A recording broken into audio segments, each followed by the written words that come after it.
semuanya? Apa kabar sahabat perubahan? Senang sekali saya Intan Erlita dan Pak Renaud Kasali. Ya, kita Intan. jumpa di Rumah Perubahan Renaud Kasali. Dan kita juga nggak lupa nih Pak Renaud untuk menyapa juga pemirsa yang ada di rumah yang malam hari ini sedang menyaksikan Rumah Perubahan Renaud Kasali. Dan seperti biasa setiap kita bertemu pasti akan ada narasumber yang berani membawa perubahan. Ya, dan itu berisiko. Pastinya beresiko. Pastinya berisiko. Yang namanya perubahan bagus nggak? Tapi prosesnya enak apa nggak enak? Nah ini ada hubungannya dengan pembahasan kita kali ini ya, yaitu Ya, Intan. resiko yang dihadapi oleh seseorang yang memimpin perubahan. Ya, pasti ada risikonya. Apapun juga yang kita jalankan ada risikonya. Seringkali biasanya kita harus timbang dua nih. Iya. Dua Tan, ya. Yang pertama yang disebut dengan cost of change. Biaya dari perubahan. Karena biaya dari perubahan itu termasuk sakit kepala tuh. Ongkos sakit kepala kita, berobatnya kita, ya, babak belurnya kita, segala macam lah. Waktu, tenaga, pikiran, biaya itu besar biaya perubahan. Tetapi jangan lupa ada lawannya, Intan. Lawannya ya? Lawannya itu disebut cost of not change. Cost of Ya. not change. Jadi ada orang yang tidak mau berubah dan itu tidak mau berubah itu ada costnya juga begitu. Ya. Jadi orang harus menimbang-nimbang biaya untuk tidak berubah itu. Jadi ada dua nih, mau berubah nggak berubah sama-sama ada biayanya. Ada biayanya, ya ada biayanya. Tinggal kita timbang-timbang saja. Jadi setiap perubahan itu pasti ada risikonya yang harus kita hadapi. Yang jelas kita tidurnya menjadi lebih sedikit, ya. Kemudian sakit hatinya, ya ada lah sakit hatinya ya. Sakit hati. Begitu ngomong sakit hati senyum kayak lega banget nih semuanya ya. Tapi jangan lupa ya, banyak orang yang mengatakan saya setuju Pak perubahan. Tapi masalahnya nggak mau berkorban, Itu sama dia. juga bohong ya. Jadi kayak Sama cuman juga ada di bohong, ya. mulut aja mau berubah tapi tidak ada di actionnya. Ya. Nah Pak ada lagi pertanyaan dari saya nih. Ya. Mungkin sahabat perubahan atau pemirsa di rumah merasakan ini. Comfort zone. Nah Ya. kalau menurut Bapak comfort zone itu memang zona yang nyaman Ya. atau zona yang membuat seseorang enggan melakukan perubahan. Ini gimana nih Pak menyikapi? Ya, pada suatu ketika dalam perjalanan kita merasa kita sudah sukses, kita sudah senang. Disitulah sebetulnya awal daripada kehancuran. Awal dari kehancuran apapun juga ya. Indonesia adalah negara yang sekarang kata orang ya, ini tumbuhnya bagus sekali. Tapi jangan lupa ya, kemanapun kita pergi apapun ada dulu di sini. Iya. Mau cari orang yang super kaya ada. Ada. Ya, cari orang yang super miskin juga ada, begitu kan ya. Tetapi dunia sedang memuji kita karena Indonesia pertumbuhannya luar biasa sekali. Tapi sekarang terjadi pelambanan ekonomi nih, apalagi kursnya melemah kayak gini kan, rupiahnya melemah kayak begitu. Nah, Indonesia telah berubah menjadi negara berpenghasilan menengah di dunia. Pada waktu kita berpenghasilan rendah, itu kita bisa mengajukan proposal, minta sumbangan, bantuan dari mana-mana. Orang akan menolong kita karena kita negara miskin gitu kan. Tapi sekarang kita sudah dipertimbangkan sebagai negara berpenghasilan menengah. Hanya celakanya, katanya Intan, Ya. kita bisa terperangkap sebagai negara berpenghasilan menengah. Harusnya kalau sudah menengah sebentar lagi kita akan berubah menjadi negara apa? Apa? Maju apalagi? Kaya. Tadi kalau miskin, menengah, kaya begitu kan? Ya? Nah, kemudian harusnya kan kita berada di kelas di negara berpenghasilan kaya. Iya. Tetapi banyak negara ternyata dari 130-an negara yang sejak tahun 1960 masuk ke dalam kategori negara kaya, negara menengah. Ya, berpenghasilan menengah, ternyata hanya 13 negara yang mampu naik sampai ke dalam negara kaya. Hanya 13 negara. Tahun 2008 itu ditemukan. Selebihnya tidak bisa. Nah, negara-negara yang bisa tumbuh berubah menjadi negara kaya, Intan, itu kebanyakan di Asia dan bisa mengatasi dalam tempo antara 7 sampai 10 tahun. Ya. Korea Selatan 7 tahun, Singapura 10 tahun, Hong Kong 7 tahun, Taiwan 7 tahun. Tapi negaranya kecil-kecil ya. Iya. Kecil-kecil ya. Gimana dengan Indonesia? Nah, Indonesia, kita ini sudah Tantangan. 10 tahun. Sudah 10 tahun? Sudah 10 tahun. Kita sejak 2003 menjadi negara berpenghasilan menengah. Menengah. Ya, jadi seharusnya tahun ini kita bertanya, bisa nggak kita menjadi negara kaya? Begitu kita mau ke sana, ternyata terjadi pelambanan pertumbuhan. Ya, kalau mau jadi negara kaya itu setiap tahun harus tumbuh di atas 5,7%. Nah, tapi kalau kita turun di bawah 5,7%, nggak jadi kaya lagi, tahan lagi. Lama-lama frustasi loh kayak Itu Argentina dia. 40 tahun. Ya. Nah kan, karena kalau kita yang bertumbuh itu penduduknya ya, jumlah penduduk yang bertambah ya. Jadi selera punya anak itu besar sekali. Jadi ini harus hati-hati nih, kita sebagai generasi muda, sahabat perubahan ya kan, jangan sampai terjebak berapa tahun lagi kita akan menjadi negara kaya ya kan, karena kita harus ikut andil ya Pak Renaud ya dalam perubahan itu ya. Jangan terjebak menjadi negara yang hanya di tengah, Di tengah saja. saja, di tengah Kalau nanti saja. kalau naik, alhamdulillah. Kalau misalnya turun gimana Pak Renaud? ya Memang ini resiko ya kalau kita tidak kelola dengan baik. Nah, supaya kita bisa naik menjadi negara kaya, ya, maka kita harus bekerja keras. Betul. Tidak boleh complacent tadi yang disebut, comfort zone, zona nyaman. Sudah merasa puas, ya. Ciri-ciri orang yang merasa puas itu biasanya ditandai dengan satu, arogansi. Arogansi itu, ya. Merasa dirinya lebih hebat daripada keadaan, gitu ya. Ya. Dan yang kedua adalah selalu menyangkal. Enggak, itu di sana aja, enggak di sini. Tidak terima saran ya, salah tidak satunya. terima saran, ya, tidak terima saran. Kemudian tidak mau bekerja lebih keras lagi. Tidak mau bekerja lebih keras, tidak mau menerima tantangan-tantangan baru.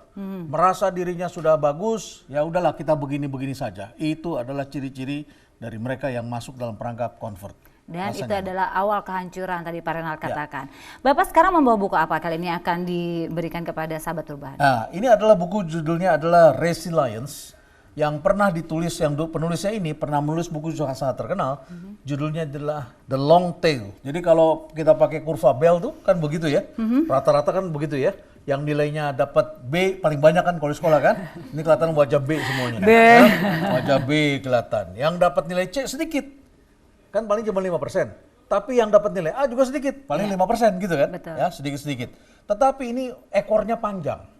Kalau ekornya panjang berarti yang buruknya banyak gitu kan, ya. Ekornya banyak begitu, begitu terus kemudian dia tidak simetris, ya, tidak simetris begitu baru dia begini. Berarti yang sukses tidak banyak. Nah, tetapi ini bukunya adalah Resilience, yaitu mengenai ketahanan. Ketahanan. Seorang pemimpin harus tahan ketika dia melakukan perubahan. Ya, tanpa ketahanan negeri ini akan hancur. Karena seorang pemimpin kalau melakukan perubahan itu tadi Intan, banyak resikonya. Pro dan kontra itu akan selalu ada. Bukan cuma sekedar itu saja, melainkan juga orang-orang yang memasang jebakan di depan kita agar kita masuk ke dalam perangkap mereka. Cukup banyak ya. Ya, juga ada orang-orang sudah di depan dibikin lubang, di belakang nembakin. Ya, jadi otomatis kita jadinya kalau tidak punya ketahanan, kita akan masuk dalam lubang itu. Betul. Ya, jadi ingatlah ada orang tua kita yang mendoakan agar kita berhasil. Tapi juga ada orang-orang yang mendoakan agar kita cepat masuk dalam lubang itu. Ya, siap-siap itu. Oleh karena itu, milikilah ketahanan dalam setiap melakukan perubahan. Jadi melakukan perubahan itu memang satu hal yang bagus kalau perubahan itu membawa ke arah yang positif. Tapi ingat, proses itu tidak nyaman karena pada hubungannya sama comfort zone tadi kalau tadi Pak Renald katakan kan, sesuatu yang membuat Anda nyaman, tidak terusik, tiba-tiba Anda terusik karena perubahan itu biasanya akan ada gerakan-gerakan yang muncul tuh. Nah, apalagi kalau ada kenikmatan-kenikmatan yang sudah diperoleh, takut kehilangan kenikmatan. Itu dia. Bahaya tuh, jangan sampai kayak gitu ya, ngangguk-ngangguk, paham ya sahabat perubahan ya. Kemudian tadi kita diperlukan pengorbanan. Nah, kemudian saya mau tanya lagi nih karena sama sahabat perubahan yang ada di sini juga buat pemirsa yang ada di rumah ya. Siapa yang sudah pernah ke pelabuhan? Satu, lumayan. dua, tiga. Lumayan. Walaupun yang lain masih tekuk aja ya tangan. Cuman ada di cerita atau di film kayak gitu kan. Nah, ternyata kalau kita mau berkembang negaranya itu harus memperhatikan banyak faktor atau sektor ya. Di antaranya pelabuhan ini. Nah, kalau kita aja nggak tahu seperti apa, gimana dong mau berkembangnya ya? Sebuah negara yang maju memerlukan pelabuhan dengan laut dalam dan juga kapasitasnya besar. Ya. Negara tetangga kita ini membangun besar-besaran. Juga harus memiliki bandara yang luar biasa besar. Betul. Negara tetangga kita memiliki pelabuhan dengan kapasitas untuk mengangkut 120 juta penumpang setahun. Kita baru bisa mengangkut 55 juta penumpang dan sudah mabuk di bandara. Ya, karena macet semuanya di sana ya. Pesawatnya mau terbang susah, mau turun juga susah ya. Dan sebagainya. Jadi kita perlu membangun bandara dan pelabuhan yang kapasitasnya besar, lautannya dalam. Nanti kita dengarkan. Ada istilah VLCC, Intan. Wah, itu apa tuh Pak istilahnya VLCC itu apa ya? Ferry apa? Ferry apa? Kargo yang apa? VL singkatan dari apa? Large. Very large. Very ya? large. Very large kalau untuk mengangkut minyak itu crude ya. VLCC. Jadi bagaimana mengangkut crude ya? Very large crude carrier ya. Jadi kapal pengangkut crude minyak mentah yang sangat besar dan sekarang sudah masuk ke generasi berapa Anda tahu lagi ya. Artinya bukan sangat besar. Sangat besar dan tentunya nyaman ya kan. Nah, kenapa dari tadi kita berbicara tentang perubahan, pemimpin yang melakukan perubahan, ada pro dan kontra, kemudian ada hubungannya dengan pelabuhannya karena narasumber kita ada hubungannya dengan semua yang tadi kita bicarakan. Betul. Kita memanggilnya sekarang nih Pak Renald. Oh baik. Oke, kalau gitu langsung saja kita panggil, ini dia Bapak RJ Lino.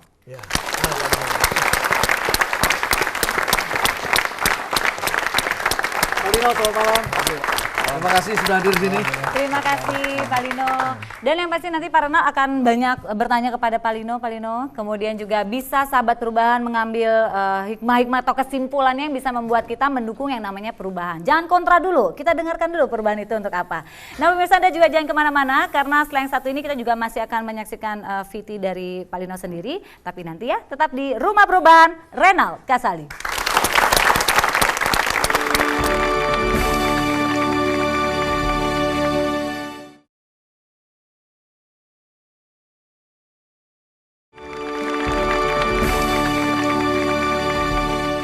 Alumnus Teknik Sipil ITB yang kini menjabat sebagai Direktur Utama PT Pelindo II ini adalah sosok yang terkenal lugas dan tegas dalam mengambil keputusan. Banyak kontribusi dan gagasan yang ia lontarkan dalam rangka memajukan PT Pelabuhan Indonesia II atau Pelindo II. Pria dengan nama lengkap Richard Joslino kelahiran Kepulauan Rote, Nusa Tenggara Timur pada tahun 1953 ini sangat dekat dengan laut. Sebagai putra pesisir, dia menganggap laut adalah bagian dari hidupnya. Karena kecintaan akan laut itulah setelah berhasil menyelesaikan studinya di Teknik Sipil ITB pada tahun 1976, Richard Joslino memilih disiplin ilmu yang berkaitan dengan laut, yaitu mengambil diploma teknik hidrolik di The International Institute for Hydraulic di Belanda. Kemudian ia terus memperdalam keilmuan bidang laut di India, Jepang, hingga Amerika Serikat. Pada tahun 1992, Richard Joslino bergabung dengan Transconsult. Di sini ia banyak terjun langsung dalam proyek dan penelitian kelautan Indonesia. 13 tahun berselang, Richard Joslino kemudian didapuk menjadi Managing Director Pelabuhan Guigang Guangxi di Cina. Peran utamanya mengevaluasi perencanaan pelabuhan dan renovasi pelabuhan lama menjadi pelabuhan modern. Seabrek pengetahuan di bidang pelabuhan membuat Kementerian Badan Usaha Milik Negara atau BUMN pada tahun 2009 memanggilnya sebagai Direktur Utama Pelindo II. Membawahi 12 pelabuhan di Indonesia bagian barat, yang salah satunya adalah membawahi Pelabuhan Tanjung Priok yang merupakan salah satu titik sentral roda perekonomian Indonesia. Untuk saya, laut adalah hidup saya. I'm going to do something for this country. Saya ingin punya kontribusi besar untuk menurunkan logistik cost di negeri ini. Laut is my life. Dalam perjalanan karirnya, nama Richard Joslino banyak dibicarakan publik terkait prestasi yang ia dapatkan selama menjabat sebagai Presiden Direktur PT Pelindo II Tbk. Salah satu prestasinya adalah terpilih sebagai CEO BUMN terbaik Indonesia pada tahun 2012. Sebagai orang nomor 1 di PT Pelindo II Tbk, kedepannya Lino dituntut untuk terus meningkatkan performa perusahaan yang dipimpinnya tersebut. Hal itu bukan tidak mungkin, sebab Lino bilang laut adalah hidupnya.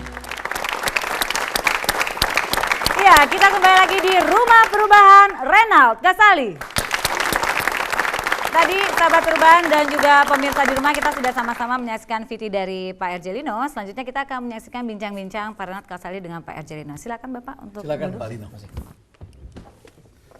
Ya, Pak Lino, kita bertemu beberapa kali dan saya merasa ada hal yang berbeda ketika Pak Lino masuk ke pelabuhan. Anda sebelum masuk ke Pelindo II, Anda sudah menjadi direktur di perusahaan asing, betul? Di mana itu? Di China. Di China.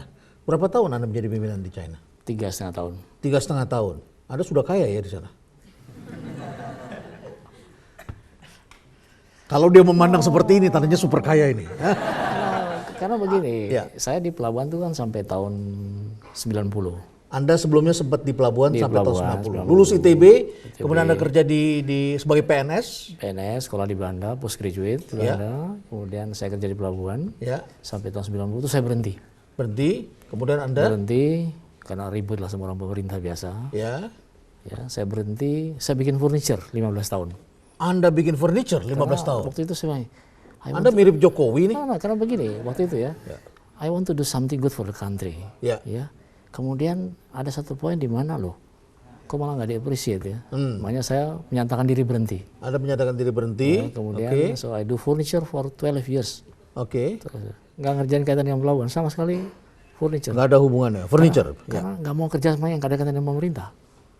Karena Anda sudah kecewa di sana. Terus kemudian Anda pergi ke luar negeri. Kemudian sama teman itu kita akuisisi pelabuhan di China. Anda akuisisi pelabuhan di China. Oke. Nah, akuisisi itu kemudian redevelop, reorganize, redevelop, sampai tahun 2009 pemerintah minta saya balik. 2009 lagi asik di China, Anda diminta balik. Urusannya pemerintah lagi dong ini. Karena gini, jadi kenapa saya balik ya? Karena secara finansial saya nggak perlu kantor ini. Anda sudah tidak perlu ya. untuk Tapi mencari uang. Saya kan asal dari Indonesia Timur ya, jadi laut is my Anda dream. dari Rote ya? Kakek saya dari Rote, nenek saya dari Lembata. Lembata tuh orang yang nangkap ikan paus itu. Ya, dekat Flores itu ya. Ya. Ibu saya orang Ambon. Dan Anda makannya ikan paus di sana. Ya, so jadi brave is in my blood ya. Wah, luar biasa. Jadi ada Lembata.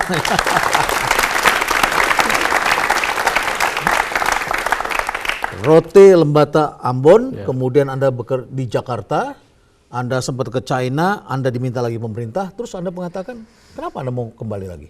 Jadi gini ya, waktu saya muda ya, one of my dream is gimana bisa nolong bangsa ini, Ya. ya, buat sesuatu yang baik untuk orang banyak.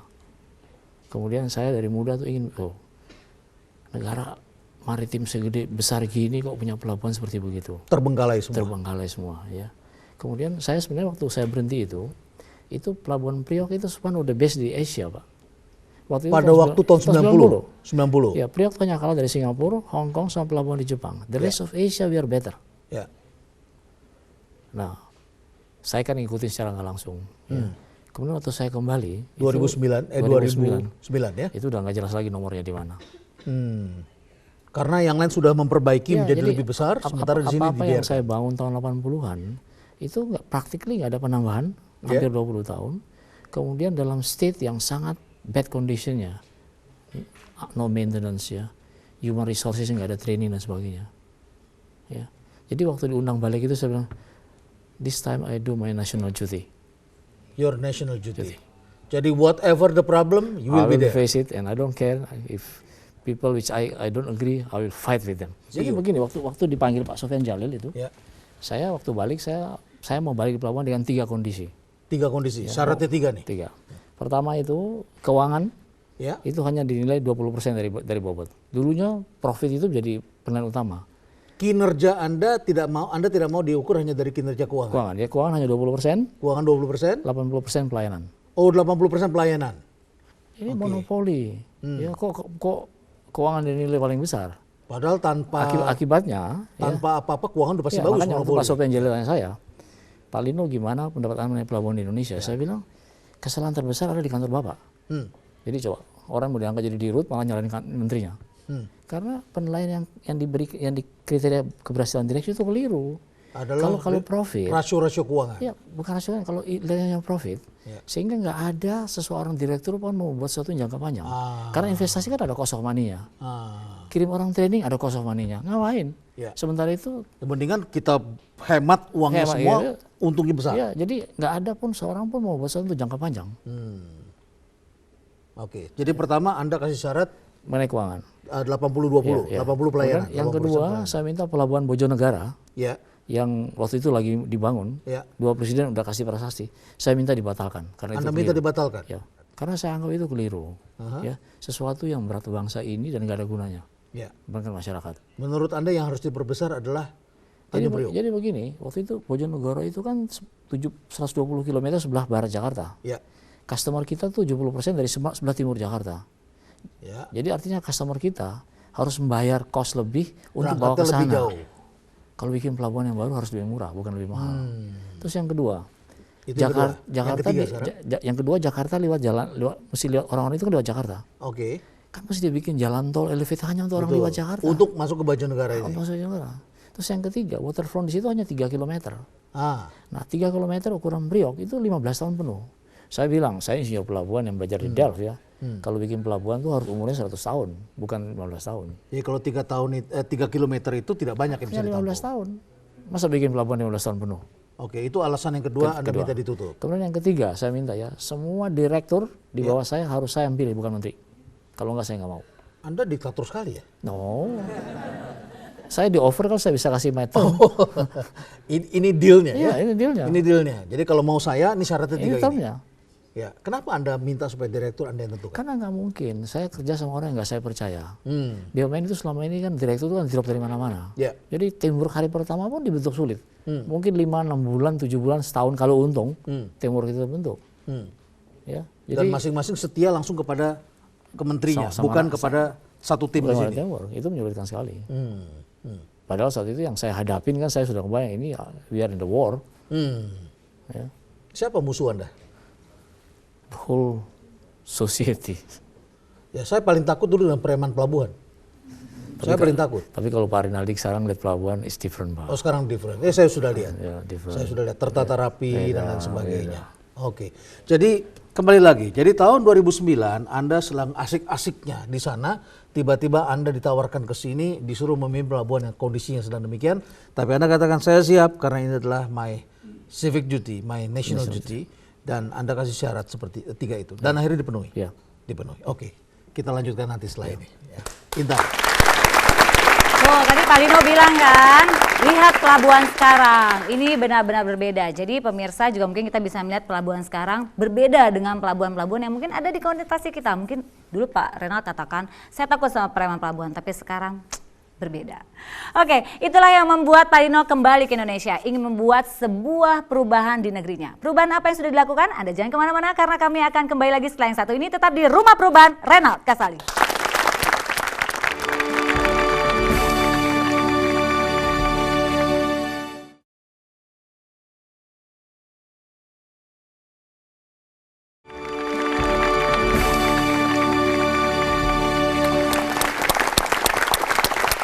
Ya, kita kembali lagi di Rumah Perubahan Renald Kasali. Silakan Bapak dilanjut. Terima kasih Intan.